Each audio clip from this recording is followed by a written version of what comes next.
Acredite, estou mentindo.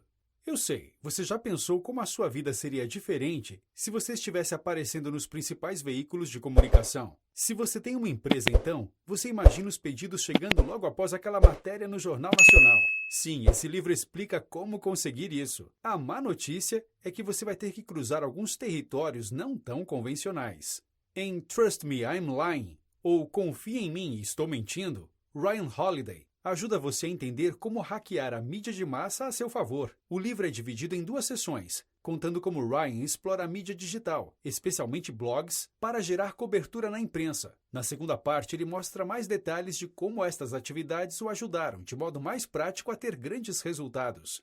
Começando rumores na mídia digital. Para Ryan, não é tão difícil quanto parece começar um rumor em um pequeno blog, e daí explodir para um grande portal online ou mesmo para a TV. Na sociedade dominada pelo uso da internet, a maioria das pessoas consome cada vez mais conteúdo online e os blogs são o jornal do século XXI. Hoje, mais que os jornais, são os blogs que estão sempre à procura de novidades frescas. Nos dias de hoje, isso significa que eles observam o que se dissemina através das redes sociais e o que está sendo postado em blogs menores para extrair daí as suas pautas. Se uma notícia gera buzz o suficiente através destes meios de comunicação, há grande chance de que a mesma também seja coberta por blogs de médio porte e a notícia vai sendo transmitida para um público ainda maior. Se o zumbido continua a partir daí, a história pode ser conduzida para as principais agências de notícias do mundo, como a CNN ou a Reuters, tendo em vista que eles também mantêm os olhos voltados para blogs que apresentam histórias promissoras.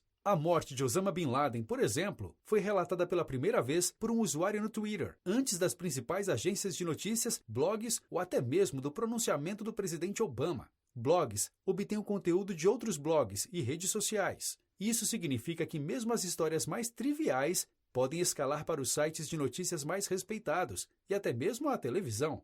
Tucker Max, um estudo de caso. Um exemplo deste comportamento ocorreu quando Ryan promovia um filme para Tucker Max. Ryan saiu de madrugada e vandalizou uma placa de outdoor do filme, pela qual Tucker tinha apagado, para parecer que alguém estava incomodado com o lançamento do filme. Ryan tirou fotos do seu próprio vandalismo e enviou-as para um blogueiro da região, utilizando um e-mail falso. Este blogueiro publicou a notícia e rapidamente ela apareceu em um canal de TV aberta nos Estados Unidos. E esse tipo de ação funciona com quase qualquer assunto. Este tipo de hack é utilizado para vender livros, conseguir doações para a caridade e até mesmo lançar grandes hits musicais. No caso de Tucker, ele saiu primeiro em um blog local, depois no Huffington Post, um dos maiores portais dos Estados Unidos, e terminou em uma matéria na rede de TV americana CBS. Para um blogueiro, faturamento é igual publicidade versus tráfego. Blogs são negócios e seu objetivo principal é ganhar dinheiro, o que é feito principalmente através da venda de publicidade. Cada blog vende espaços publicitários de diferentes maneiras, mas a maneira mais comum entre eles é o preço por impressão, uma taxa que o anunciante paga ao dono do blog cada vez que alguém abre uma página do blog que contém o seu anúncio. Ou seja, blogs ganham dinheiro cada vez que você os visita. Mas enquanto a publicidade mantém as atividades de um blog, para a maioria dos blogueiros, o grande sonho é vender seu blog para uma grande empresa de mídia. A AOL comprou o TechCrunch e o Huffington Post, alguns dos maiores blogs dos Estados Unidos, por exemplo. Para os grandes grupos, cada blog atrai uma nova audiência. Isso significa mais espaços publicitários para serem comercializados para novas audiências. Normalmente, estas empresas têm como alvo blogs de alto tráfego, com centenas de milhares de visitantes por dia. E quanto maior o tráfego de um blog, mais eles vendem. O agregador de notícias Huffington Post foi vendido para a AOL por mais de 300 milhões de dólares e o TechCrunch, um blog de tecnologia, foi vendido por 50 milhões de dólares. Apesar disso, blogueiros são pobres. Use isso a seu favor. Quantos blogueiros você acha que ganham dinheiro de verdade, que vivem disso? Não são muitos, pode apostar. Blogueiros, ao menos os iniciantes, são pobres. O jeito mais fácil de fazer uma carreira como um blogueiro é criar um nome conhecido, uma reputação, e viver disso. Quando um blogger cria sua marca pessoal, criando conteúdo viral e descobrindo as melhores notícias, pode começar a receber inúmeras mensagens de empresas e startups desesperadas por cobertura. Ryan cita vários exemplos de blogueiros iniciantes que viraram grandes jornalistas ou editores influentes. Ele sugere que se você quer ser coberto na imprensa e nos blogs, você tem que se aproximar deles antes que eles se tornem famosos e explodam. Se você quer cobertura, você tem que ajudá-los a se tornar famosos. Ryan cita o exemplo de um vlogger com quem ele começou um relacionamento quando ele ainda tinha poucos milhares de visualizações em seus vídeos. Ryan apenas fornecia roupas de grife ao vlogger, que publicava sobre ele. Hoje este blogueiro tem milhões de visualizações e um show na TV, e ainda se lembra de Ryan. Se você investir cedo, consegue comprar sua influência sem investir muito. Aprenda a vazar com classe. Sim, na blogosfera, vazar informações é uma estratégia de comunicação que funciona se você quer aparecer. Ryan cita uma história em que, durante um processo legal, ele precisava colocar algumas informações na imprensa e, para isso, criou um memorando confidencial falso, imprimiu-o e enviou para uma série de blogs como se fosse um funcionário descontente, vazando informações que recebeu do seu chefe. Os mesmos blogueiros que antes não estavam interessados no assunto publicaram com manchetes como exclusivo e vazou. Eles contaram o lado de Ryan da notícia, mas ele teve que chamar a atenção de uma maneira não usual. E os ganhos ainda foram maiores, pois após a publicação, os mesmos blogueiros ainda queriam entrevistas com ele para contar o seu lado da história. Todos aguardavam por um pronunciamento oficial. Holiday também afirma que press releases podem, se criados sob o ângulo correto, ser citados palavra por palavra em posts de blog. Outra tática comum que as pessoas usam é fazer alterações no conteúdo de verbetes da Wikipedia para exagerar uma verdade ou plantar um fato. Depois, uma vez que algum blog escreve sobre o assunto por encontrar a informação na Wikipedia, a matéria que menciona o fato inventado na Wikipedia é adicionada como a fonte daquela informação falsa que foi plantada, e ela se torna verdade no mundo digital. Eles publicam primeiro, apuram depois. Os blogs exercem um jornalismo iterativo. O ato da publicação em primeiro lugar, em seguida, a verificação dos fatos e a atualização mais tarde, caso seja necessário. Na primeira fase do jornalismo iterativo, o blogueiro publica um artigo com base em repercussões de redes sociais que não necessariamente são verdadeiras, sem fazer qualquer verificação de um fato qualquer.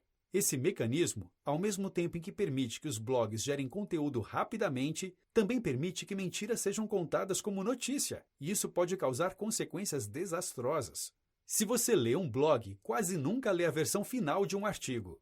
Você provavelmente já leu um artigo em um blog com as palavras como atualizado ou errata na manchete. Essa alteração foi feita porque provavelmente o primeiro blogueiro responsável pela publicação da história fez algo errado ou postou antes de finalizar sua apuração, no desespero para ser o primeiro a publicar. Mas mesmo com as correções feitas, ainda assim, você causou um problema para as pessoas que encontraram o artigo errado. Elas podem, por exemplo, contar a notícia errada aos amigos, ou mesmo tomar uma decisão baseada em informações imprecisas. A tendência dos blogs de alterar seu conteúdo iterativamente acaba significando na prática que eles são mercadores da desinformação.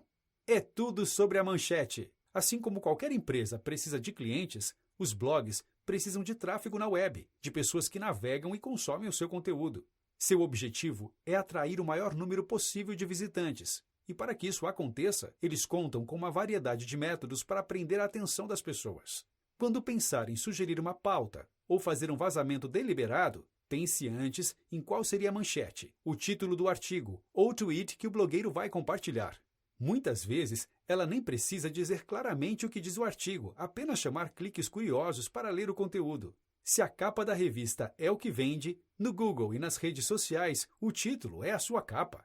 Dê tráfego aos blogueiros que te promovem. Se você quer garantir que sua empresa continue sendo falada nos blogs, você precisa provar a eles que é capaz de entregar tráfego aos blogs. Sim, levar muitos leitores interessados na sua novidade. Se sua notícia saiu na imprensa, uma das melhores maneiras de se tornar um assunto recorrente em um blog é deixar claro para o blogueiro que as pessoas querem ler sobre você. Então, para garantir seu sucesso constante, é preciso ser criativo e promover o conteúdo sobre você. É importante compartilhar as notícias na página do Facebook da sua empresa, seu Twitter, seu blog e todos os canais que você tiver acesso. Se você não tem muitos acessos em seus próprios canais, você pode deixar comentários polêmicos no post e criar debates calorosos ao redor do assunto. Também vale enviar e-mails falsos para o repórter, positivos e negativos, para que ele ache que seu artigo foi notado. Por fim, se nada disso funcionar, você pode promover o artigo com tráfego pago em redes, como Outbrain ou Taboola. Estas redes promovem conteúdos em links patrocinados nos grandes portais,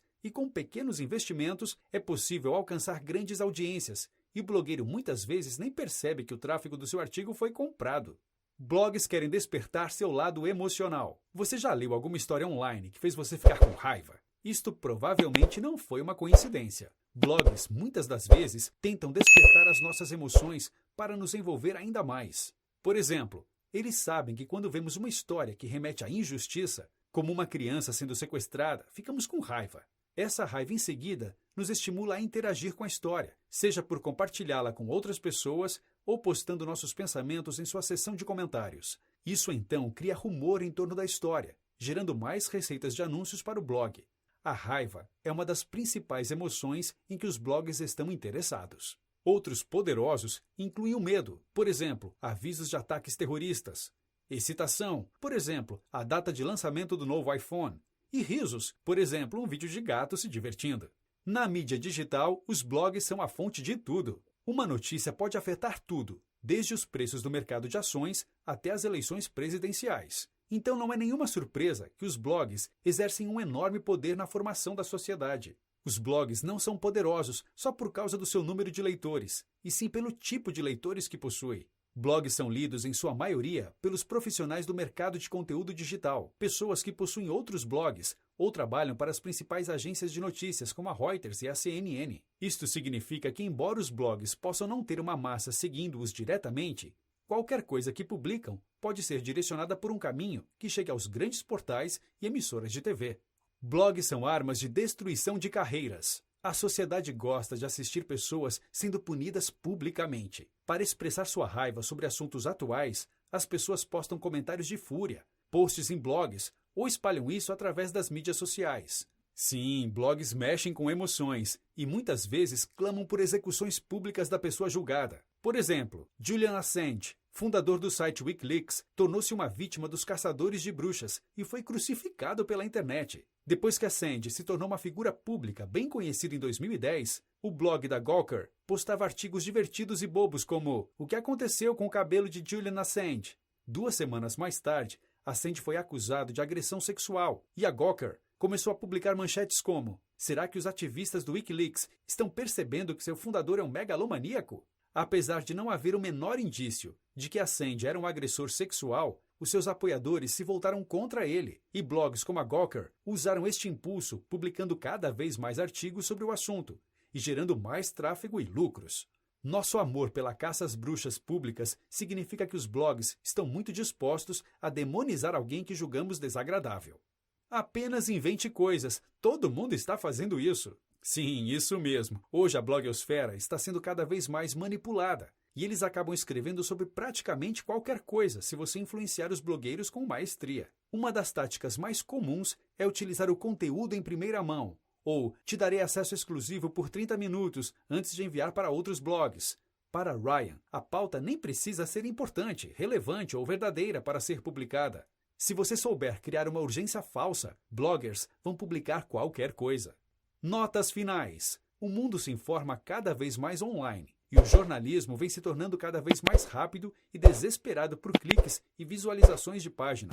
Os grandes portais buscam furos dos portais menores, que buscam dos blogs e das redes sociais. Porém, blogs são negócios e precisam de receitas para sobreviver. Se você entender como o jogo da blogosfera funciona, você conseguirá plantar histórias fantásticas na imprensa. E se você é um leitor de blogs, todo cuidado é pouco. Você pode estar sendo manipulado.